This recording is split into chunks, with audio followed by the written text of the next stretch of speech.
earliest we've had. By far, it's been the earliest. Seems like I don't remember an 8 a.m. Justin, you look fresh though.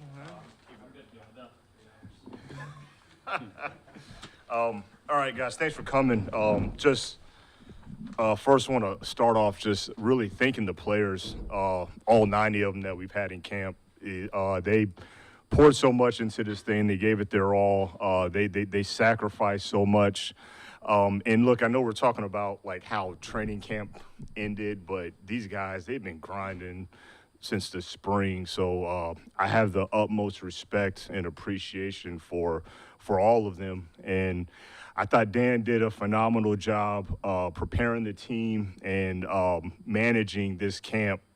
You know, I'm always in awe with him in terms of how he can put players in position to grow and develop all while getting the team ready to go. And even when you say that word getting them ready, it's a ton of work that goes into getting the team ready. So really, Dan and all the coaches, I just thought that they did a great job. Want to thank our personnel department.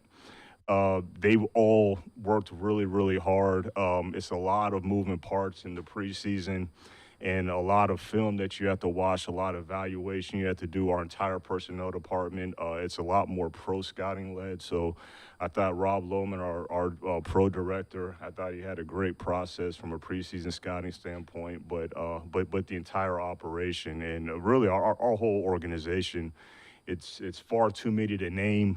But they all know that it takes every single last one of them. It's all hands on deck. It's very collaborative. So just want to give appreciation and thanks for everything that everybody did to have a successful camp. Want to congratulate the players that made our 69. I know it's, you know, the focus is on the 53, but, you know, our practice squad, we put a lot of work and pride into that, and we'll have to use all of those guys at some point as we normally do. Take any questions? A couple quarterback questions. Yeah. First of all, was there a moment or a box checked through the offseason with Hendon where you knew he was the number 2? And then on Jake, you know, got here 2 weeks ago. I know you do a ton of homework on every guy you bring in before you bring him in, but what was he able to accomplish in those 2 weeks with no practice reps that won you over?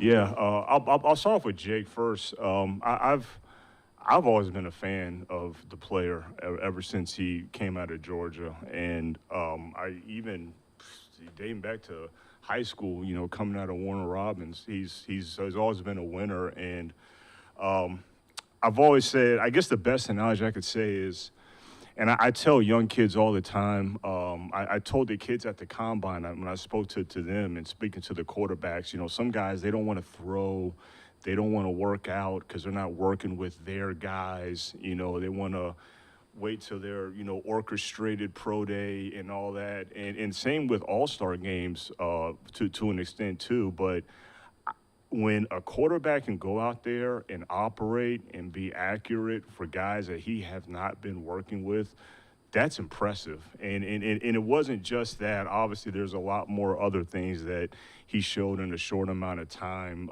that was not seen on film. But he was impressive in a short time, and so that's what did it for him. And we'll just see how it goes. You know, the more that we're around him, you know, and the more comfortable that he'll get.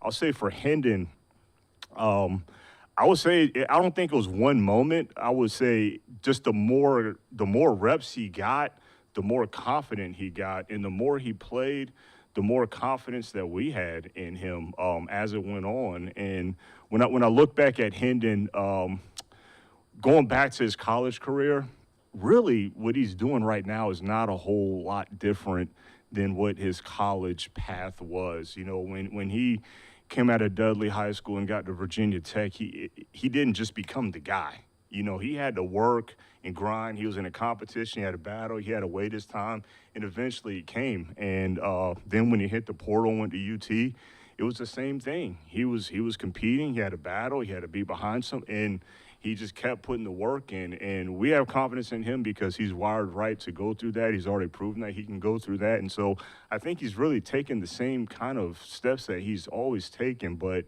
obviously, you see the ability and the talent he has. He gave a lot of life and spark to the offense when he had his opportunities, and he's still learning, he's still growing. But that's kind of what went into all of it.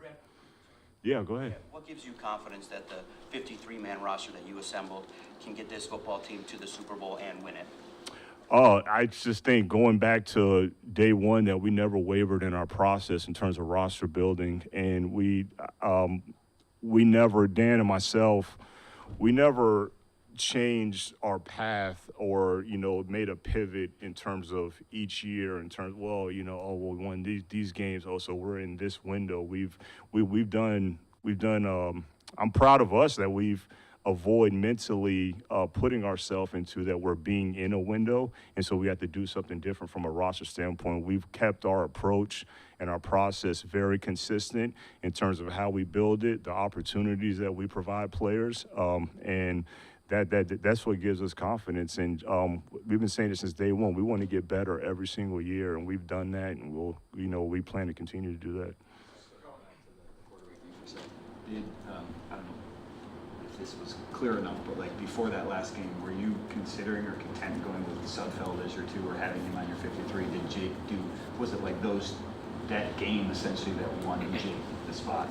Yeah, I mean, because I think Jake. So Hendon going into that Kansas City game, he was going through the concussion protocol and all that. So we didn't know if he was even going to be available. You got to pass all these phases and tests, and so we didn't know if he was going to be cleared. And so we really brought Jake in because we didn't know if we were going to have another quarterback behind Nate, and we knew Goff wasn't going to play. So that's why we brought him in, and we worked him out, and he did a good job in the workout and all that. But so he really kind of came in as just insurance, and I give the kid credit. I mean, his mindset wasn't I'm coming in as insurance. His mindset was coming as I'm coming in to compete and do something with this opportunity. And so, but yeah, it was just that it was something that, he did some things even before that game during practice, but, in the game when he got his opportunity, he just took full advantage of it. Obviously, it's a big year for Jamison Williams, just for both of y'all. Mm-hmm. Some might say it's a make or break year. Some might say has opportunity to see who he really is. But for you guys, in his first full season, no restrictions, I guess how would you assess how he came across, and what are you expecting from him? What can he bring to the offense at his best? I'll take this one. First of all, I think you can see the growth. I mean, tremendous growth in this kid as a player and a person. I think he's attacking the game the way he should attack it now, like a professional. And his route running has improved. Catching the ball has improved, and he's an exciting kid to watch play. And I'm expecting big things out of him this year, and I'm sure he is too. I know how the kid's built, and I know how he's wired. There's no lack of confidence, and so this kid, respect big things out of this kid. I always say on the JMO too, and not just him specifically, but in a lot of different situations. I see it, it happens in life often, is that you think you're encountering a setback and it ends up being a blessing in disguise a little bit. And I think those first 2 years, obviously we knew that he was going to be recovering from his injury that first year. So we knew that, but then he had another hurdle, the second year. And but those 2 years, he showed tremendous growth as a person and a player. And so I see it as it's been a good thing, because now he's out there and you can clearly see the maturation in his game, and it's been a joy to see this year. Brad, can you expand on that just a little bit? Just growth as a person. Can you give us some examples of how you've seen that? Yeah, I'm sure you guys have talked to him already, and he's told you that, he had to mature a lot, and, you saw that. And we do a lot of research and background on all these players that we acquire, and we had a good sense of who Jamo was as a person, but we definitely felt comfortable that he was going to be a fit for us, and he's shown the growth. So when we drafted him, we said, he's going to need to grow up a little bit, and he did, and so it's been right on pace. Beyond staying out of trouble, but has there been anything else coming into practice, facility early, working extra, any examples you could give us? Oh yeah, just you could clearly tell he's put the work in, and he's been working even harder, and it means something to him. I mean, this kid loves football. I mean, he loves football, and I think it's very evident in the results that you saw this training camp, that the work that he's put in, just like Ray was saying, the route running, everything, just him working with L, working with golf, just doing all those things in the off season and preparation. He's got some good guys in that room. Obviously, you have an elite player like St. Brown, and forget the performance, but how his intangibles are, and Khalif Raymond.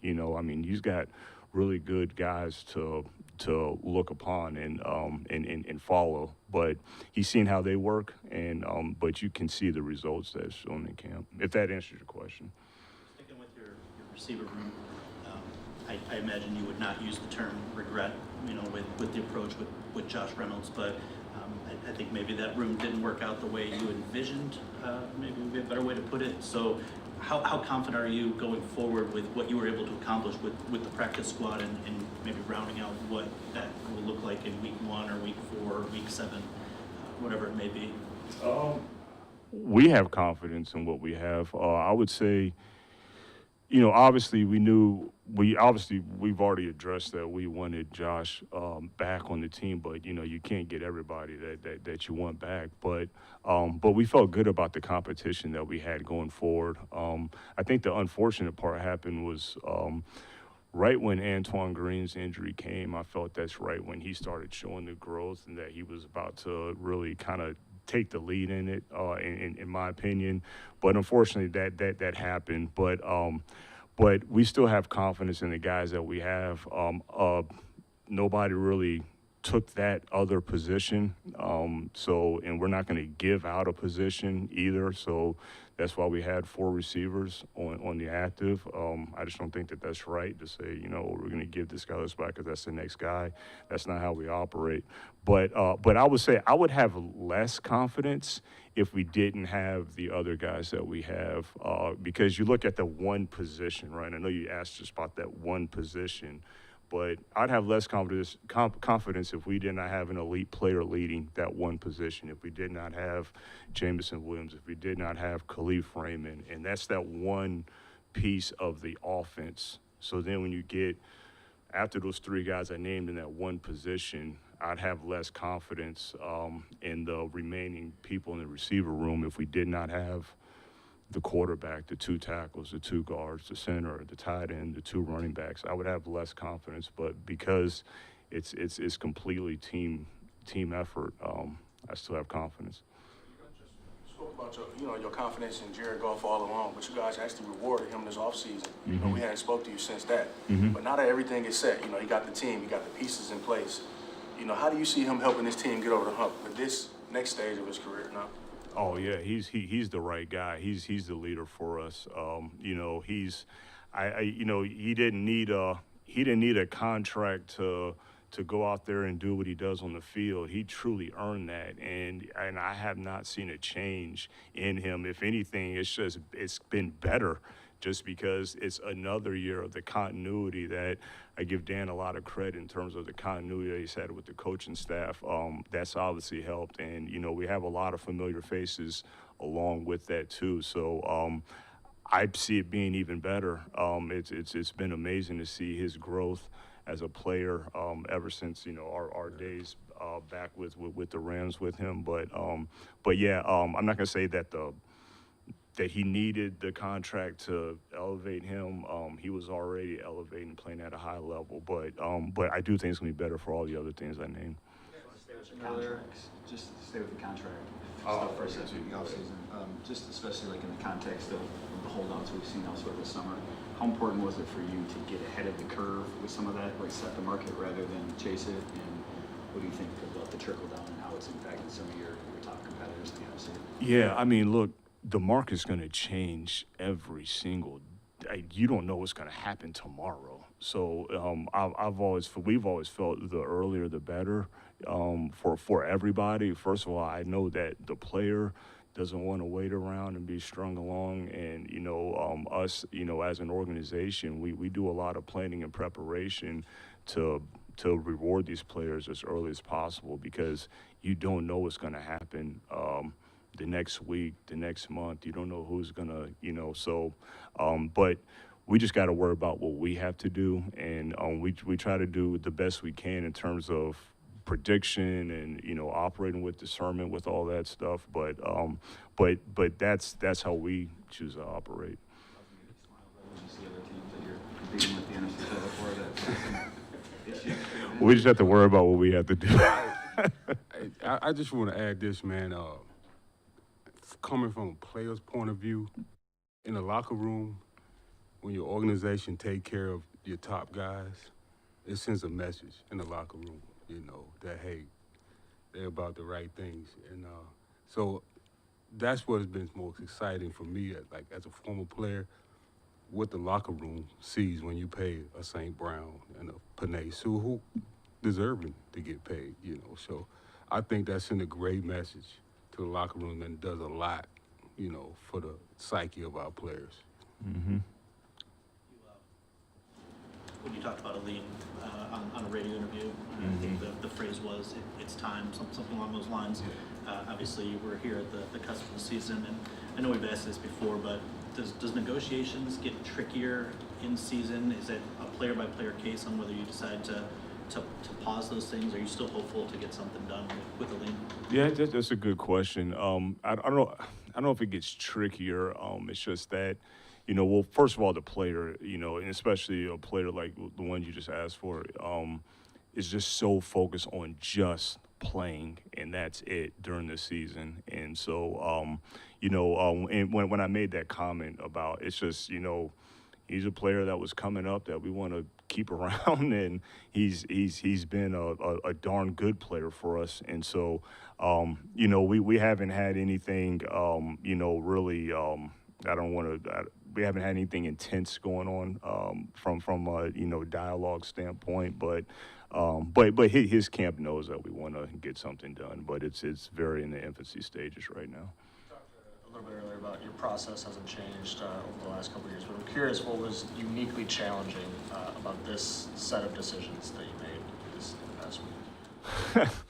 Yeah, you really have to look at, okay, you're really trying to weigh the now and the future, and that's what some of the hard decisions were coming. There were some players that we felt were going to have a future for us, and that we wanted to continue to develop and work with, and we just weren't able to do it just because we're looking at, okay, well, we want to keep developing this kid, but we'd probably have to have 3 or 4 injuries happen before he would be able to contribute. So there was other players that were a little bit ahead of the younger player that could help us a little bit quicker. So we have done that in the past in terms of kind of holding on to some of those guys and just kind of working with them and developing. And bottom line, it comes down with, if they earn it, they earn it. I mean, period. If it's just, okay, this guy, he's ahead of this developmental guy, but he didn't really earn it in camp. He just is further ahead. No, like, all these players earned it.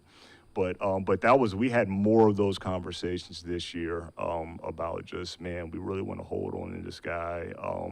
Still had a good camp. He's showing promise. He's showing growth, but just not able to keep all of them. But again, that was the 53 decision, but then when it expanded to 69, and that's how we look at it, then we still feel good that we're able to retain those players.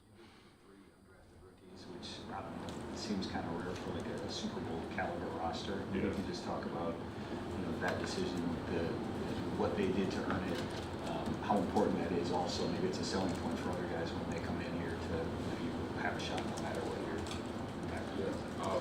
I'll speak on those three guys. Hatton, the long snapper. The guy's just extremely athletic, and the guy just made plays all camp. And at the end of the day, that's what it's all about. It's a production business, and he was productive. He made plays all day, and he earned the spot. And Strickland, Strickland just showed up every week. He wasn't a guy that was talked about a lot early. He just kept going, kept coming every day, every practice. Kept making plays, special teams wise, and the guy was tough and gritty. He's a lion. And then Isaiah just made plays when he got the ball in his hand. So those guys, all three of them earned their spot. Wasn't given to them, they earned it and they deserved it. But it is unusual for, a rookie free agent to be able to make a team like this, but those guys did it. They earned it. And that's the great thing about this place. If you're the best player, you're going to play. You're going to be the one on the team. So kudos to those guys. No, I would say this one, Isaiah. Look, when you have a guy that was truly in the draft consideration, as in Isaiah, and then being able to get him as an undrafted free agent and doing enough to make the team, it always is kind of. I'm not saying you're stealing a draft pick, but it's a guy that we've been a fan of. But I mean, I echo everything Ray said with Strickland and Hatton as well. Made a roster claim yesterday and brought back Trevor. Yeah. I imagine that speaks to how much you were disappointed to lose him last year. What is it about his upside? Because you've got quite a bit of depth and special teams depth in particular in the room. Well, special teams, it's just as important as offense and defense for us. But now you're right. We were disappointed when we lost him last year.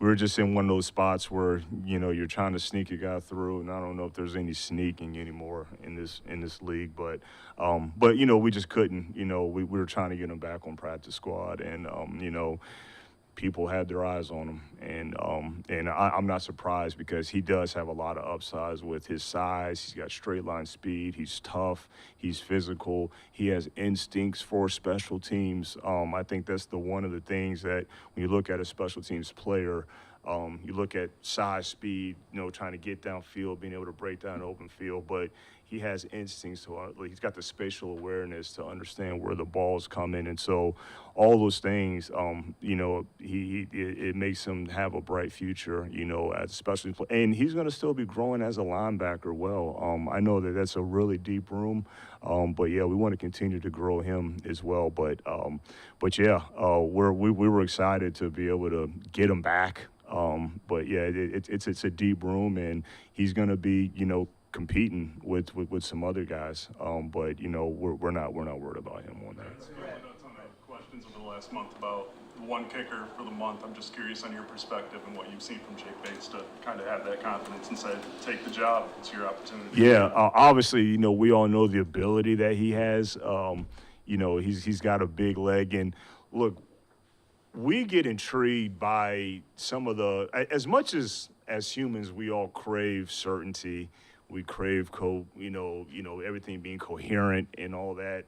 But, there's excitement about the unknown. We don't know I don't know what tomorrow's going to bring. I don't know what's going to happen I don't even have my watch on. I don't even know what's going to happen in the next few hours. We try to prepare and do everything we can, but that's really the intrigue. And look, I know that one thing about kickers is you have to be wired a certain way, and we learned early on that he's wired right. And I thought that's one of the smartest moves that we did make is when we had Badgley go down and we did not bring another kicker in. It wasn't a whole lot available.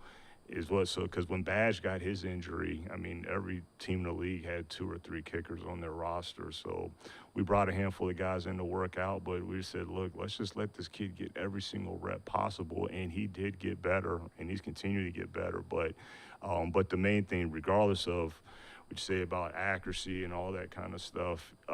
You know, if he does miss one, he's not. It doesn't affect him. It doesn't bother him. And so and that was a good trait that Badgley has as well. So being that he has that and he has a physical component and he's gotten these reps in training camp, then let's just see how far it can go. And look, we'll still look at adding, you know, another kicker to the practice squad.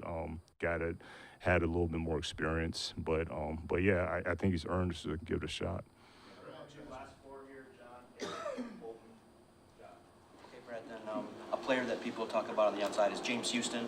Clearly, he has an elite skill, but the efforts maybe to expand his role didn't go exactly right. How are you viewing him as a player and what he can contribute to this defense? Yeah, I've always thought the best thing that James does is get out to the quarterback. Can he do other things? Yes, he played linebacker at the University of Florida, but when he got to Jackson State and just put his hand in the dirt, I mean, that toolbox opened up immensely. And it was the same thing when we first drafted him, and you know he kept working and you know had the production he got. And yeah, I think too.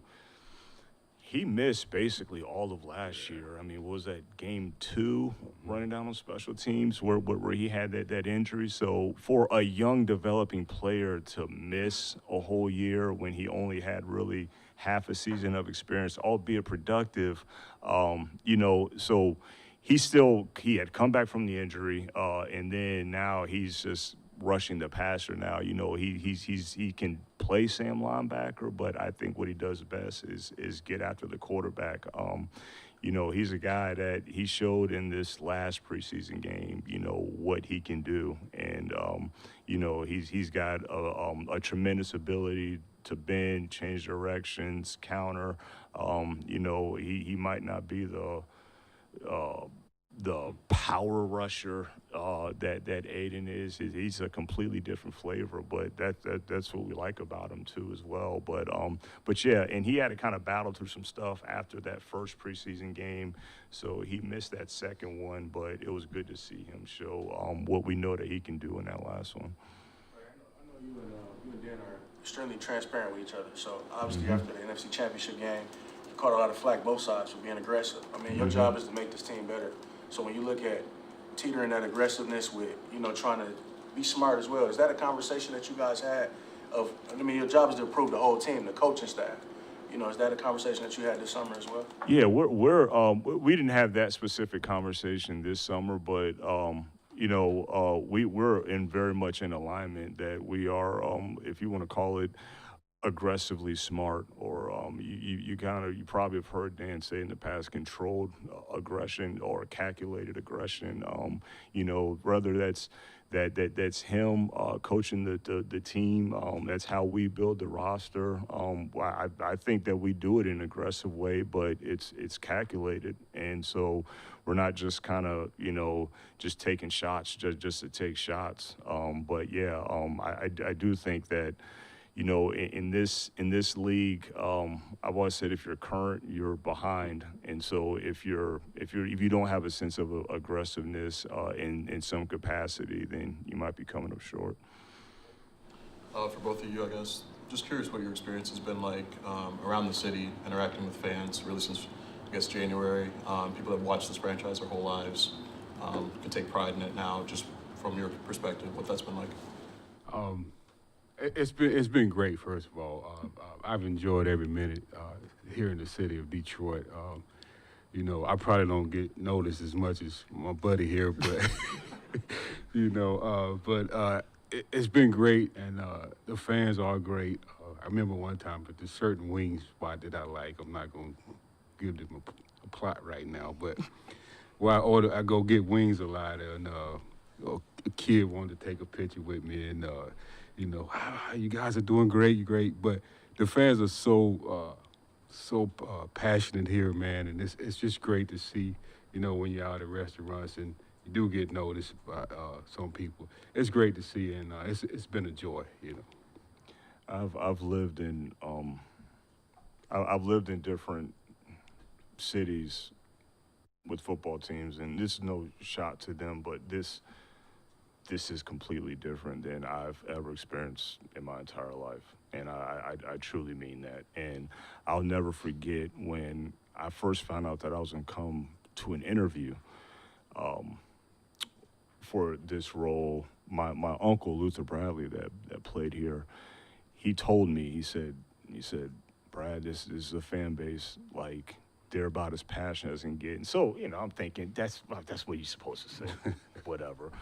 But no, it truly, I would put our fan base up versus anybody in the league and have full confidence that, we are the most passionate. I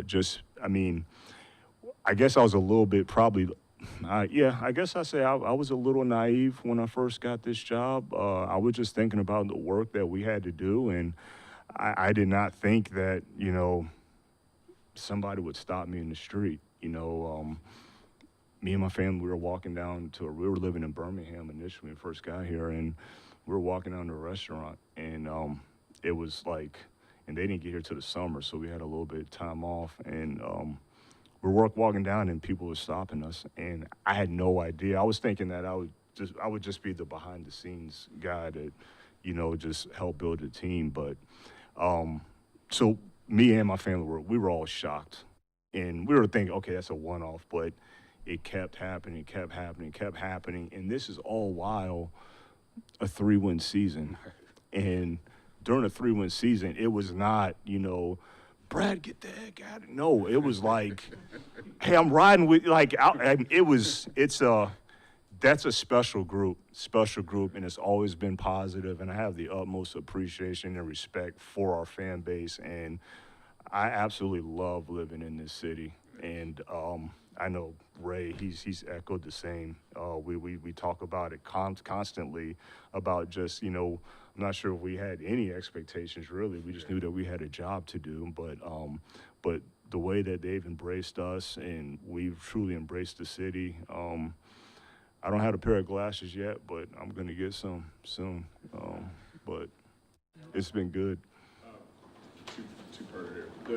The veteran free agent wide receivers you brought in, what are your expectations, hopes for those guys? And then along those lines, I guess how different are your phone calls with agents now than they maybe were a few years ago in terms of people wanting to be here maybe? And, you know what I mean? That's a great question. Yes, it has been different.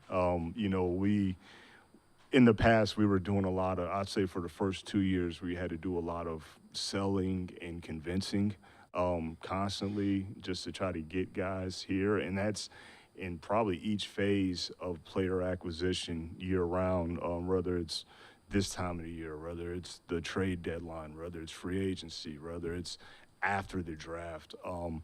But now, it does feel good, and it makes you feel good that, we've done something and we've accomplished some good things that, these agents want to send their players here.